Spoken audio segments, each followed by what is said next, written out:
Well friends, आज मेरा weekend है और मैं ये सोच रही हूँ कि कुछ मज़े का नाश्ता किया जाए, जैसे अंडा पराठा वगैरह। और मुझे अपने स्कूल का दौर याद आ रहा है, सऊदी अरब में जब मॉम हमें सुबह उठाया करती थी, मज़े का गर्मा गर्म नाश्ता बनाती थी, फिर हमारे लंच बॉक्सेस पैक करती थी। वैसे तो हमारे स्कूल में कैंटीन भी हुआ करती थी, जहाँ पर आप पैसे दे के कुछ बेसिक जो स्नैकिंग की आइटम्स हैं, जैसे बर्गर हैं, चिप्स, जूसेस वगैरह ख़रीद सकते थे। पाकिस्तान के अलावा अक्सर मुल्कों में भी यही सिस्टम होता है कि बच्चे सुबह घरों में नाश्ता करते हैं, फिर पैक्ड लंच लेके स्कूल जाते हैं और उनके स्कूल में कैंटीन की अक्सर ऑप्शन भी मौजूद होती है। लेकिन अमेरिका में बच्चों के लिए स्कूल्स भी लंच फराहम करते हैं। कम आमदन वाले जो वालिदैन हैं, उनके बच्चों के लिए स्कूलों में मुफ्त लंच दस्तयाब है, वरना हर रोज़ औसतन $3 या ज़्यादा डॉलर में लंच खरीदा भी जा सकता है। घर से लंच लाने की ऑप्शन तो हमेशा मौजूद रहती है। मैं यहाँ के मुख्तलिफ स्कूलों के लंच मेन्यूज़ देख रही थी। रोज़ाना किसी न किसी तरह का बर्गर, फ्रेंच फ्राइज़ और पिज़्ज़ा, चॉकलेट मिल्क भी रोज़ाना दस्तयाब है।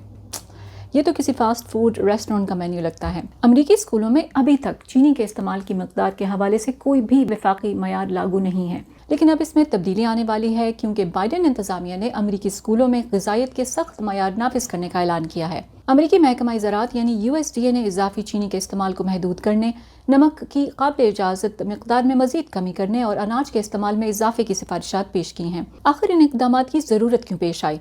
अमेरिका में बचपन के मोटापे के मुसलसल बिगड़ते मसले से निपटने के लिए। अमेरिकी वफाकी इदारे CDC के मुताबिक बच्चों में मोटापे की शरह गुज़िश्ता 3 दहाइयों में 3 गुना बढ़ी है। या यूं कह लीजिए कि अमेरिका में 2 से 19 साल की उम्र के तमाम बच्चों का तकरीबन 20%। कोविड शुरू होने के बाद से अमेरिका में हाई स्कूल्स तक सब बच्चों के लिए नाश्ता और लंच मुफ्त था, तो ज्यादा बच्चे स्कूल का खाना खाया करते थे। लेकिन अब ये सहूलत चूंकि मौजूद नहीं है, तो उनकी तादाद में भी कमी हुई है। ट्रंप इंतजामिया, रिपब्लिकन जमात और कुछ इदारे स्कूल लंच के हवाले से सख्त इक़दामात के खिलाफ रहे हैं। उनका ख्याल है कि ऐसे सेहत बख्श खाने का क्या फ़ायदा अगर वो बच्चों के लिए जायकेदार ही ना हो और वो खाने से इनकार कर दें। ये एक दिलचस्प बहस है। आपकी इसके बारे में क्या राय है? देखिए, बातों बातों में मेरा नाश्ता तो रह ही गया, मैं जाके नाश्ता बनाती हूँ।